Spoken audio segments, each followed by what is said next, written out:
حضرت بشر حافی رحمۃ اللہ علیہ، ان کی پہلی زندگی یہ تھی کہ یہ بھی شراب میں مست رہا کرتے تھے، فسق و فجور میں ان کی زندگی گزرتی تھی، ہمیشہ معمول کے مطابق شراب پیتے اور ادھر ادھر جا کر پڑے رہتے تھے۔ ایک مرتبہ حضرت بشر حافی رحمۃ اللہ علیہ شراب پیے اور پینے کے بعد سڑک پر جا رہے تھے، لڑکھڑا کر گر گئے، جا کے نالی کے اندر پڑے، اور جب نالی کے اندر پڑے تو دیکھا کہ ایک کاغذ کا پرزہ پڑا ہوا ہے جس پہ بسم اللہ الرحمن الرحیم لکھا ہوا ہے۔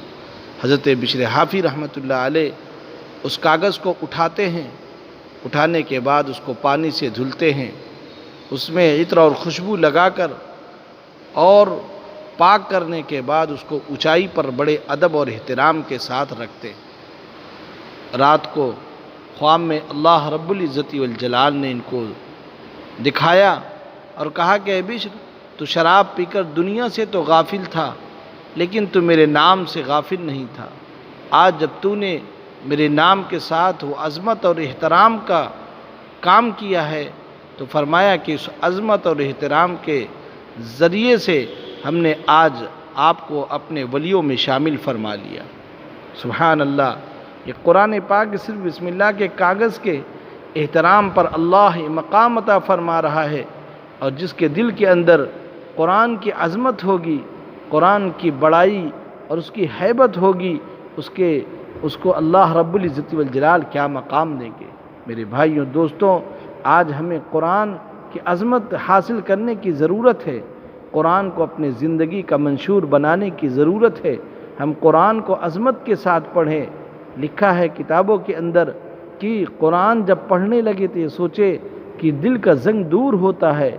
نمبر 2، اللہ کی محبت میں ترقی ہوتی ہے، اور نمبر 3، اللہ رب العزت والجلال نے حکم فرمایا ہے کہ سناؤ تم کیسا پڑھتے ہو، اور سننے والا دل میں خیال کرے کہ احکم الحاکمین اور محسن اعظم کا کلام پاک پڑھا جا رہا ہے، اس لیے نہایت ہی ادب اور احترام کے ساتھ سنا جائے۔ جب ان شرائط کے ساتھ قرآن کی تلاوت کی جائے گی اور قرآن سے تعلق قائم کیا جائے گا تو میرے بھائیوں واقعی دل کا زنگ دور ہوگا، اور ہم یہ محسوس کریں گے کہ اللہ کی محبت میں ترقی ہو رہی ہے۔ قرآن وہ عجیب نسخہ کیمیا ہے جس نے ہزاروں نہیں کروڑوں لوگوں کے دلوں کے زنگ کو دور کر دیا۔ خیر میرے بھائیوں دوستوں، تو حضرت بشر حافی رحمۃ اللہ علیہ صرف بسم اللہ الرحمن الرحیم جس کاغذ پر لکھا ہوا ہے اس کے ادب اور احترام کی وجہ سے اللہ نے مقام دیا کہ اپنے ولیوں میں ان کو شامل کیا۔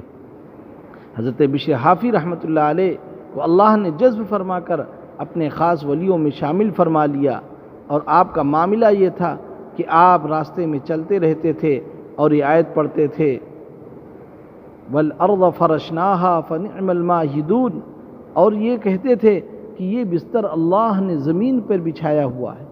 اور ایک دن عجیب کیفیت ان کی ہوئی، اپنے جوتے کو اتار دیا اور فرمایا کہ انسان کے بستر پر کوئی پیر رکھ کے نہیں چل سکتا، اور اللہ کے بستر پر ہم پیر رکھ کے چلیں۔ میرے بھائیوں دوستوں، یہ عجیب مقام ایک بسم اللہ پڑھنے کی وجہ سے اللہ نے ان کو دیا۔ اس کے بعد یہ ہوا کہ اللہ رب العزت والجلال نے زمین کو حکم فرمایا کہ اے زمین، میرا بشر جس طرف سے جائے گندگی اور غلاظت اگر ہے تو پھٹ کر اس کو اپنے اندر نگل لینا، میرے بشر کے پاؤں کے اندر نہ لگے۔ ایک بزرگ فرماتے ہیں کہ ایک مرتبہ وہ جا رہے تھے اور دیکھا کہ کسی زمین پر کسی جگہ پر کچھ غلاظت پڑی ہوئی تھی، وہ دیکھ کر انہوں نے فرمایا انا للہ و انا الیہ راجعون۔ لوگوں نے فرمایا کہ حضرت کیا ہوا؟ فرمایا کہ لگتا ہے کہ بشر حافی دنیا کے اندر نہیں رہے، وہ دنیا سے رخصت ہو گئے۔ میرے بھائیوں، یہ قرآن کے عظمت کی وجہ سے اللہ رب العزت والجلال نے وہ مقام عطا فرمایا کہ زمین بھی اپنی غلاظت اپنے اندر نگل لیتے تھی اور ان کے پیروں میں نہیں لگتا تھا۔ میرے بھائیوں دوستوں، ہمیں قرآن اور شعائر اسلام سے محبت ہونی چاہیے، اللہ کی عظمت دل کے اندر ہونی چاہیے، اللہ کی بڑائی ہمارے دل پر ہونی چاہیے، اسلام کے ایک ایک رکن سے ہمیں محبت ہونی چاہیے۔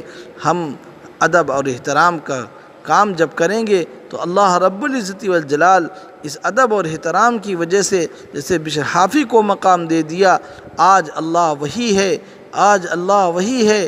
لینے والے ہاتھ تو بدل گئے لیکن دینے والے ہاتھ ہیں۔